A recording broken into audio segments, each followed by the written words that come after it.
ఒంటెల్ని, గొర్రెల్ని అన్నిటినీ కూడా మళ్ళీ వీళ్ళు స్వాధీనం పరుచుకుని వాళ్ళందరినీ హతం చేసి వీళ్ళు స్వాధీనం పరుచుకుని తిరిగి వచ్చినప్పుడు ఈయనతో పాటు ఉండినటువంటి వారు అంటారు, మనం జయించి తెచ్చుకున్నాం కాబట్టి సామాన్యుల దగ్గర ఉన్న వాళ్ళకి భాగము లేదు అన్నారు. అప్పుడు దావీదు అంటారు, ఈ మాట ఎవరు ఒప్పుకుంటారయ్యా? మీరు చెప్పినది ఎవరు ఒప్పుకుంటారు? దానికి పోయిన వాని భాగం ఎంతో సామగ్రి దగ్గర నిలిచిన వాని భాగం కూడా అంతే అని చెప్పారు. చాలు.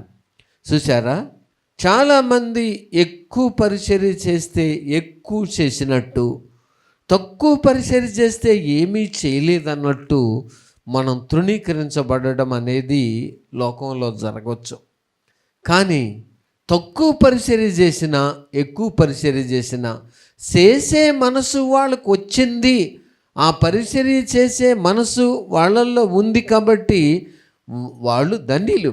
ఉదయం 9ంటికి వచ్చి ద్రాక్ష తోటలో పనిచేసిన వ్యక్తికి అదే ధ్యానారము, సాయంత్రం 6ంటికి వచ్చి పనిచేసిన వానికి కూడా అదే ధ్యానారము.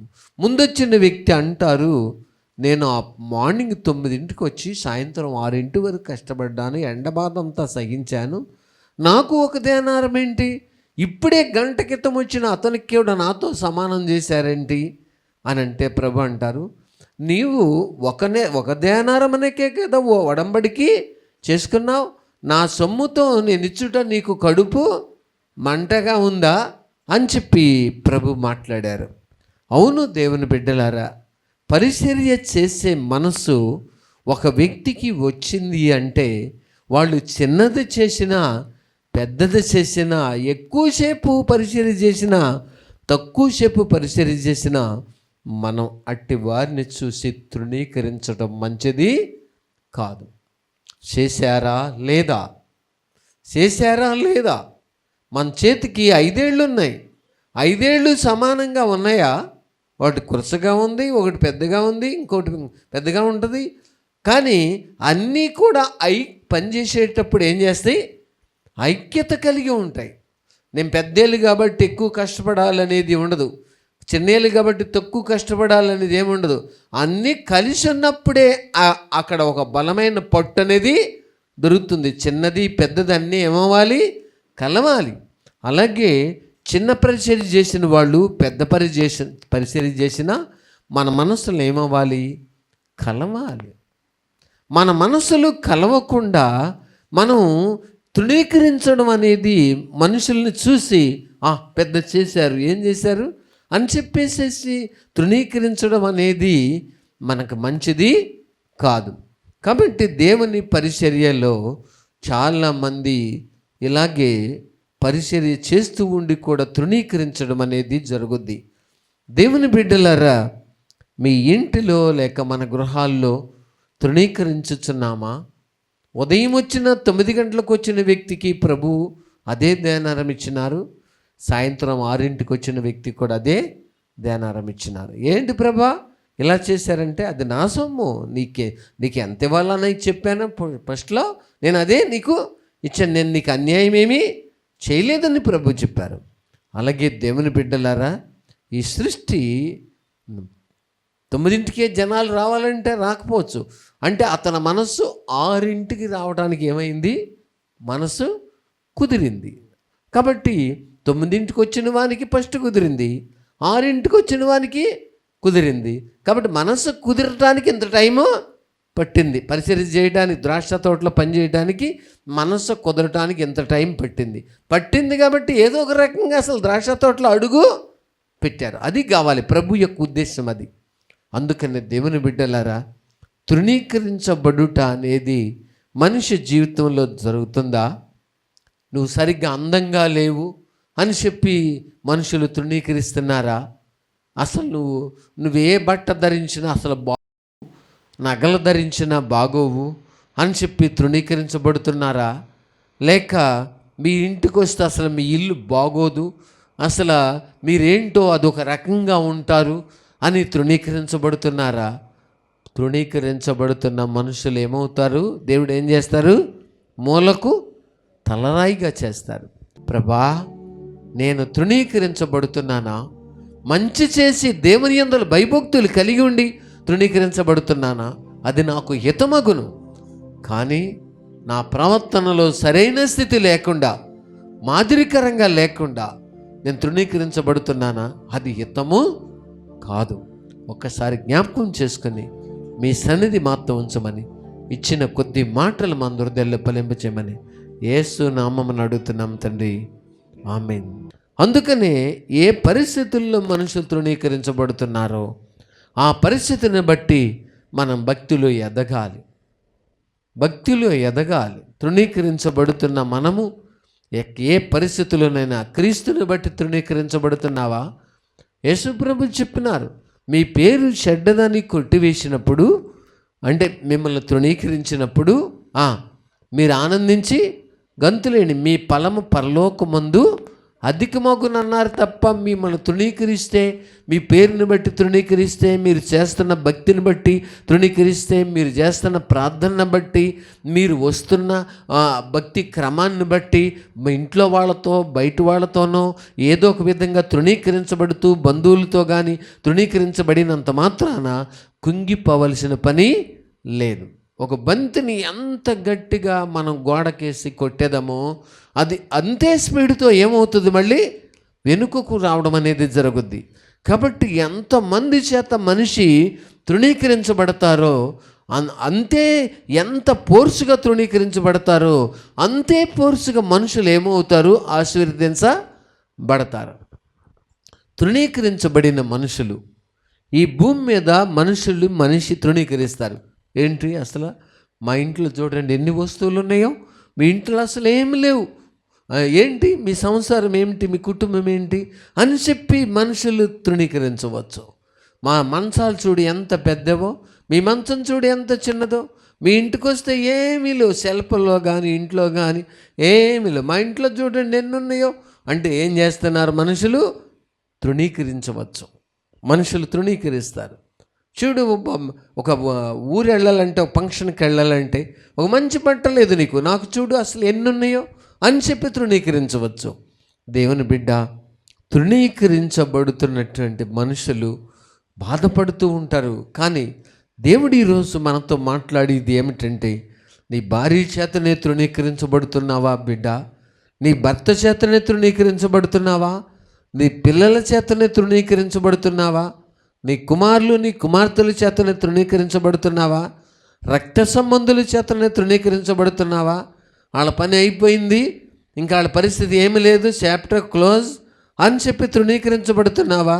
కంగారు పడవద్దు. తృణీకరించబడిన వారు ఎప్పుడూ కూడా వాళ్ళు కింది స్థాయిలో ఉంచరు దేవుడు. ఎందుకంటే దేవునిని బట్టి తృణీకరించబడుతున్నారు. దేవునిని బట్టి తృణీకరించబడే వారిని దేవుడు ఎప్పుడు దాటిపోరు. అయితే మనుషులు తప్పులు చేసి, మనుషులు తమదైన సొంత మార్గాల్లో నడుచుకుని, సరిగ్గా మాటలో సత్యము లేక, క్రియలలో సత్యము లేక, బ్రతుకులో సత్యము లేక, మాదిరికరంగా లేనప్పుడు మనుషులు ఏమవచ్చు, తృణీకరించబడవచ్చు. అయితే మంచి విషయంలో ఆసక్తి గలవారైతే మీకు హాని చేయవాడు ఎవడు? అసలు మీరు మంచి విషయంలో భక్తి చేస్తున్నప్పుడు మనల్ని తృణీకరించేవాడు ఎవడు? భూమి మీద ఎవరు తృణీకరిస్తారు? కానీ మనం భక్తి విషయంలో సరైన స్థితి లేకుండా, సరైనటువంటి మాదిరి లేకుండా, మాటలో, ప్రేమలో, విశ్వాసములో, మంచితనములో చక్కగా మనకేముండాలి? మాదిరి. ప్రేమలో, విశ్వాసములో, మాటలోను, ప్రవర్తనలోను విశ్వాసులకు మాదిరిగా ఉన్నప్పుడు తృణీకరించబడే అవకాశం ఉండదు. ఒకవేళ తృణీకరించబడినా అది ఎవరు చూసుకుంటారు? దేవుడు చూసుకుంటారు. దేవుడు ఏమంటున్నారు? మిమ్మల్ని హింసించు వారి కొరకు ప్రార్థన చేయండి. మిమ్మల్ని మీ శత్రువులకు ఆకలి కొని ఉంటే వాళ్ళకి ఏం చేయండి? భోజనం పెట్టండి. దప్పికొని ఉంటే దాహం ఇవ్వండి అని ప్రభువే ఖచ్చితంగా చెబుతున్నారు. ప్రియులారా, శత్రువును దూషించమని, శత్రువును తృణీకరించమని, కులాన్ని బట్టి తృణీకరించమని, ఆ గోత్రాన్ని బట్టి తృణీకరించమని, లేకపోతే వాళ్ళ యొక్క స్థాయిని బట్టి తృణీకరించడం అనేది దేవుని పిల్లలమగా అది మనకు మంచిది కాదు. చాలామంది తెలియక ఇదే విధంగా తృణీకరిస్తారు. వాళ్ళ పరిస్థితి, వాళ్ళు పలానా కులమంట అని చెప్పి తృణీకరిస్తారు, వాళ్ళు పలానా క్యాస్ట్ అంట అని తృణీకరిస్తారు. లేదు ప్రియులారా, ఇలా కులాన్ని బట్టి, ఇలా స్థాయిని బట్టి, ఇలాగా మనుషుల యొక్క హోదాలను బట్టి, హోదా లేని స్థితిని బట్టి, హోదాను బట్టి హెచ్చించడం, లేక గణపరచడం, ముఖస్తుతి చేయడం, లేక తక్కువ స్థాయిలో ఉంటే వీళ్ళ పరిస్థితి ఏమి లేదని చెప్పి తృణీకరించడం, ఇదంతా కూడా ఒక వ్యక్తి జీవితంలో చోటు చేసుకుందంటే వారు క్రీస్తులో పెనవేయబడడానికి ఇంకా ముందుకు రాలేదన్నమాట. అంటే దేవునితో పెనవేసబడితే ఇలాంటి ఆలోచనలు రావు. నేను ఎంతటి వ్యక్తిని, నేను చాలా చిన్న వ్యక్తిని కదా, నా స్థాయి ఎంత, మా స్థాయి ఎంత, మా పరిస్థితి ఎంత, మేమెంతటి వాళ్ళము, తను తగ్గించుకునే మనసు వస్తుంది.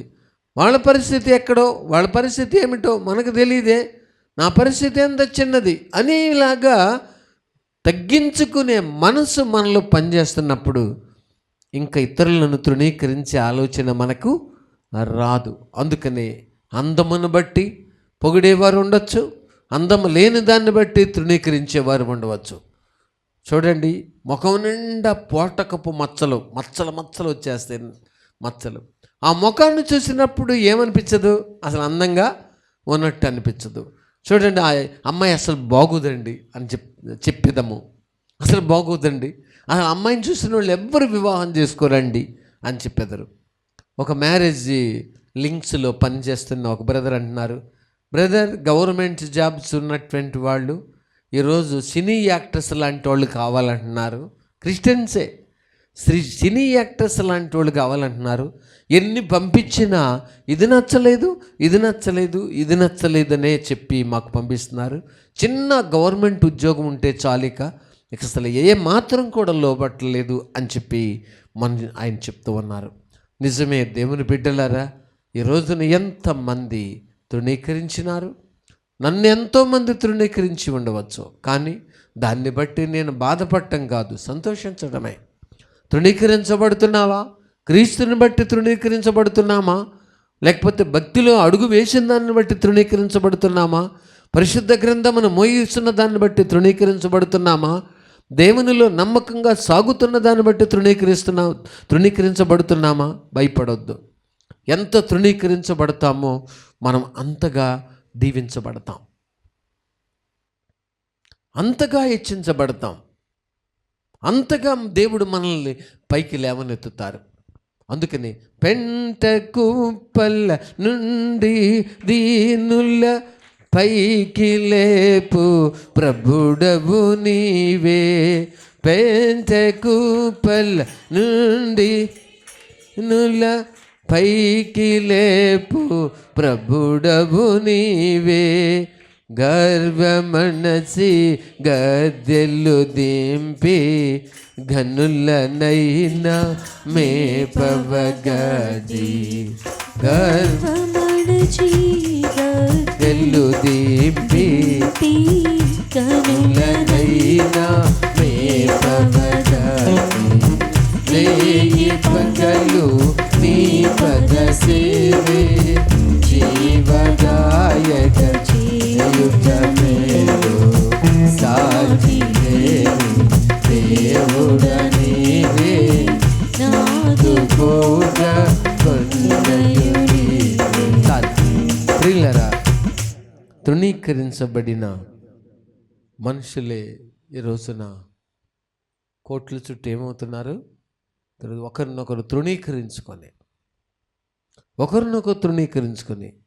పో నీ లెక్కేంటి, నువ్వు నాకు ఇష్టమే లేదు అని చెప్పి వారిని సంభాషణ అంటే ఏంటంటే తృణీకరించడం. మాకేంటి, మా స్థాయి పెద్దది, మాకేంటి, మేము చాలా పెద్దవాళ్ళం అన్నట్టుగా, మిగతా వాళ్ళందరూ చిన్నవాళ్ళు అన్నట్టుగా. అందుకనే మేము చెప్పేద్దాము, మేము చాలా చిన్నవారం. మనుషులు అలాగే అంటారు, మీరు కారు దిగాల్సిన పని లేదు, అది ఇదని. కారు దిగాల్సిన పని ఉందో లేదో వాళ్ళకేమైనా తెలుసా? ప్రియులారా, వాళ్ళు చెప్పిన దాన్ని బట్టి మన పరిస్థితి. ఒక రియల్ ఎస్టేట్ వ్యాపారి, ఆయన పరిస్థితుల్లో ఒకానొక సమయంలో నేను సేవకురాలు వెళ్ళి ఆయన సైట్లు ఉంటే చర్చి పర్పస్గా అడగటానికి వెళ్ళాం. అంత ఉన్నతమైన వ్యాపారం చేసిన మనిషి ఒక రోజున ఇక్కడ ఇదే స్థలం నా యుద్ధకు వచ్చి, పాస్టర్ గారు నాకు ఒక 10,000 అవసరం, నాకు కావాలని కూర్చున్నారు. చూసారా, మనుషుల పరిస్థితి చూడండి ఎలాగ మారిపోయినదో. హెచ్చించుకున్న వాళ్ళు ఏమవుతున్నారు? హెచ్చించుకుని మా స్థాయి పెద్దది, మేమెంతో, మా తోక చాలా పొడవైనది, మా స్థాయి చాలా పెద్దది అనుకుని ప్రతి సందర్భంలో మీదు చూసుకుంటూ వాళ్ళెంత మా విషయంలో, వాళ్ళెంత మా బంధువులెంత మా విషయంలో, మా బంధువులు పెద్ద లెక్క కాదు అని ప్రతి విషయంలో నాకు మంచి పరిస్థితి ఉంది, వాళ్ళ దగ్గర అంత స్థాయి లేదని చెప్పి ఒక మనిషిని తృణీకరించినప్పుడు నిజంగా దేవుడు అట్టి వారిని ఇంకా కిందికి ఏమవుతారు? దింపేస్తారు, కిందికి దింపేస్తారు. అందుకనే తృణీకరించబడుతున్న వారు ధన్యులు, కానీ తృణీకరించుచున్న వారు ధన్యులు కాదు. వారు ఇంకా కిందికి దిగిపోవడానికి కారణమవుతారు. అందుకని నిన్ను ఎవరైనా తృణీకరించారా? నువ్వు సంతోషించవు. ప్రభా, వారు తృణీకరించడమే నాకు కావాలా, ఎందుకంటే నేను భక్తులు ఎదగాలని మీ యొక్క ఉద్దేశము. దావీదు అన్నలకు ఆహారం ఇవ్వడానికి పోయాను, కానీ వాళ్ళ పెద్దన్నయ్య దావీదుని చూసి ఎంతగానో ఏం చేసినారైనా, నువ్వు ఇక్కడికి ఎందుకు వచ్చావు? యుద్ధాన్ని చూడటానికి వచ్చావు, నీ సంగతి ఏంటో నాకు బాగా తెలుసు అని చెప్పి తృణీకరించినారు. కానీ తృణీకరించబడిన దావీదే ఒక రోజున మూలకు తలరాయిగా మార్చబడెను. తృణీకరించబడిన దావీదు. దేవుని బిడ్డలారా, అన్నలే ఆయన తృణీకరించారు. అలాగే యేసేపు అన్నల చేత ఏమైనారు? బాగా తృణీకరించబడ్డారు. తృణీకరించబడిన యేసేపే ఒక రోజున మూలకు తలరాయిగా మారిను. దేవుని బిడ్డ, నీ లైఫ్లో ఎన్ని సంవత్సరాల నుంచి నువ్వు తృణీకరించబడుతున్నావో నాకు తెలియదు, కానీ నువ్వు సరిగా భక్తి చేసే వ్యక్తిగా ఉండి దేవుణ్ణి బట్టి తృణీకరించబడుతున్నట్టయితే, దేవుని భక్తిలో అడుగు వేసిన దాన్ని బట్టి తృణీకరించబడుతున్నట్టయితే, నీతో యుద్ధం చేసేవారితో దేవుడే యుద్ధం చేస్తారు. కానీ నువ్వు మనిషి ప్రవర్తన సరిగా లేక, మాటలోను, ప్రేమలోను, విశ్వాసములోను, ప్రవర్తనలోను సరైన మాదిరి లేకుండా బ్రతుకుతూ తృణీకరించబడుతున్నావా? అయితే దానికి ఏంటంటే, నువ్వు మంచి చేసినప్పుడు తృణీకరించబడితే అది హితమగును, కానీ చెడ్డది చేసినప్పుడు తృణీకరించబడితే అది నీకు ఖచ్చితంగా ఏమవుద్ది? హితము కాదు, అది నీకు నష్టమే జరుగుద్ది. హితము అంటే మంచి అవుద్ది. తృణీకరించబడి మంచి చేసి తృణీకరించబడ్డావా, అది హితము అవుద్ది. చెడ్డ చేసి తృణీకరించబడుతున్నావా, అది నీకు హితము కాదు, మనిషికి హితము కాదు. కాబట్టి కొంతమంది ఎప్పుడు తృణీకరించబడతారు. వాళ్ళు ఎందుకంటే వాళ్ళ ప్రవర్తన బాగోదు, వాళ్ళ పరిస్థితి బాగోదు, వాళ్ళ ప్రవర్తన చాలా ప్రమాదకరంగా ఉంటుంది. అందుకని తృణీకరించబడవచ్చు. నేను ఎప్పుడు తృణీకరించబడుతున్నాను, నేను మూలకు తలరాయిగా మారుతానంటే అది అయ్యేది కాదు, అది మంచి చేసి జరిగింది కాదు. యేసు ప్రభు అనేక విషయాల్లో ఏమైనారు? తృణీకరించబడ్డారు. యేసేపు తృణీకరించబడ్డారు, దావీదు తృణీకరించబడ్డారు. పరిశుద్ధ గ్రంథములో అనేకులు తృణీకరించబడిన వాళ్ళు ఉన్నారు. దేవుడు అట్టి వారిని ఏం చేసినారు? ఆ మొర్దెకై హామాను చేత తృణీకరించబడిను. దేవుడు ఆయనని మూలకు తలరాయిగా చేసెను. దేవుని బిడ్డ, దేవునిలో స్థిరపడి భక్తి చేస్తూ భక్తిలో స్థిరపడి దేవుని యందలి భయభక్తులు కలిగి దేవుని కొరకు నమ్మకంగా జీవిస్తూ ఉన్నప్పుడు, ఒక పవిత్రంగా జీవిస్తూ ఉన్నప్పుడు, భయభక్తులు కలిగి జీవిస్తూ ఉండినప్పుడు తృణీకరించబడుతున్నావా? నీవు ఎవరి చేత తృణీకరించబడుతున్నావో కానీ దేవుడు నిన్ను సిగ్గు పడనివ్వరు. నిన్ను తృణీకరించు వారు ఏమవుతారు? తృణీకరించబడతారు. నిన్ను దూషించు వారు ఏమవుతారు? దూషించబడతారు. నిన్ను తృణీకరించు వారు తృణీకరించబడతారు. కానీ దేవుడు నీ పక్షంగా నిలబడతారు. కాబట్టి దేవుని బిడ్డలారా, ఇట్టి పరిస్థితుల్లో ఆయన తృణీకరించబడిన వాడును, ఆయన తృణీకరించబడడం అనేది చాలా త్వరగా జరుగుద్ది మనిషి జీవితంలో. సులువుగా తృణీకరించడం, ఎంతో సులువుగా, నోరే కదా, ఖర్చు ఏం లేదు, మాటలేగా తృణీకరించడం జరుగుతున్న స్థితి అది. ప్రార్థన చేసుకుందాం. లేచి నిలబడండి. మహాగణుడును మహోన్నతుడివైన ప్రభా, తృణీకరించబడడం, ఇతనికి ఏమీ పని రాదని, ఇతనికి ఏమీ చదువు రాదని తల్లిదండ్రుల చేత, బంధువుల చేత తృణీకరించబడచ్చు. తృణీకరించబడిన ప్రతి వ్యక్తి మరి ఎక్కువగా దేవునికి సమీపస్తులు అవుతారు. కానీ లోపల భక్తిహీనులైతే బాధతో నింపబడి వారి హృదయం అంతా పాడు చేసుకుంటారు. ప్రభా, నేను తృణీకరించబడుతున్నానా? మంచి చేసి దేవుని యందు భయభక్తులు కలిగి ఉండి తృణీకరించబడుతున్నానా? అది నాకు హితమగును. కానీ నా ప్రవర్తనలో సరైన స్థితి లేకుండా, మాదిరికరంగా లేకుండా నేను తృణీకరించబడుతున్నానా? అది హితము కాదు. ఒక్కసారి జ్ఞాపకం చేసుకొని మీ సన్నిధి మాత్రం ఉంచమని, ఇచ్చిన కొద్ది మాటలు మా హృదయాల్లో ఫలింపచేయమని యేసు నామమున అడుగుతున్నాం తండ్రి. ఆమేన్.